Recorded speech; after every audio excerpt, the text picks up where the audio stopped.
October 31st, All Saints' Day. This was originally the day of Samhain, the god of death.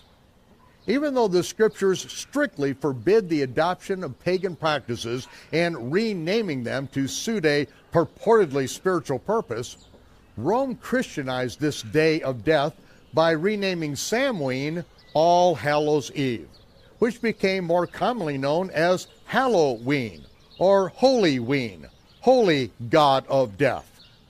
Now we can see how Christian this celebration has really become. It is a living illustration of why God gave such specific commandments concerning the adoption of paganism. In Deuteronomy 12:30, Moses instructed, "Take heed to yourselves, that you are not snared by following the practices of these pagan nations. Do not inquire concerning their gods, saying, 'How did these nations serve their gods? Even so, I will do likewise.' Thou shalt not do so to Yehovah thy God, for every abomination to Yehovah which he hates they have done to honor their gods." Matthew Hall, welcome to the program. Shabbat shalom. Shabbat shalom, sir. How are you? I'm doing well, thank you. Very good, very good. Okay, well, you know, it seems like Hanukkah was just a short time ago. You're right. And now already we're like, what, a month from Purim? Correct. Purim is, just about a month away. Yep. Now, Purim is not a commanded feast, but many Messianic families celebrate it because it recalls Esther's victory over tyranny. Correct.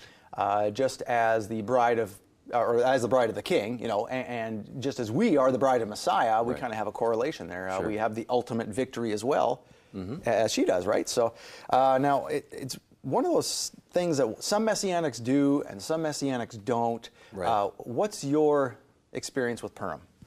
But we really didn't do anything with Purim until last year, actually. It was our first one. We moved over here. Right. And the fellowship that we started going to had a Purim party, and that was how we got introduced to them and met the people. Okay, and now I'm curious. Now, what did you do at because this was a Messianic fellowship. This wasn't, you didn't go to a synagogue and try and investigate some things and that kind of thing. But no, yeah. So you did this with a Messianic congregation. So what did they do?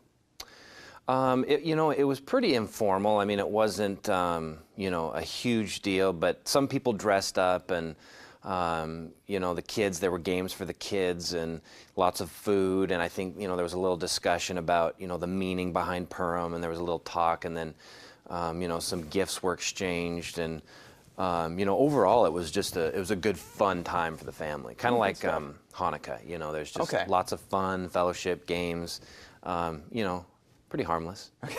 Well, okay, my experience with Purim was not so harmless because the first time we did Purim, I was taking Hebrew lessons with my daughter. She was 7 at the time.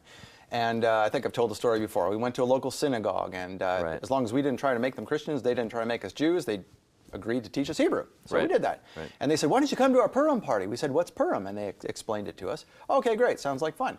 So we go there, and the thing is like, it was basically a Jewish Halloween.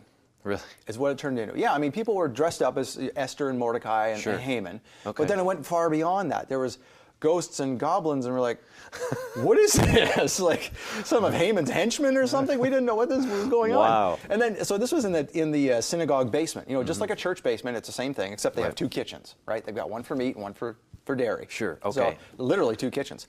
Wow, and it's just phenomenal. Yeah, it is phenomenal expense. I mean, two industrial kitchens. Man. Yeah, it was unreal. So anyway, they had the classrooms and things like that. And so what they did was they turned off all the lights in all the classrooms, and the kids would go from classroom to classroom, and inside each classroom there would be a different, like, when you go to a haunted house and there's all kinds of spooky things around, and people trying to scare you and things like that. That's what it was. And the kids would scream and get scared, and then they turn on the lights and say Happy Purim and give them candy. And then they would literally go on to the next room. So it was really like a Halloween. That's kind of confusing. It was confusing. We stayed for this for about 5 minutes and went, yeah, this is fun. Let's get out of here.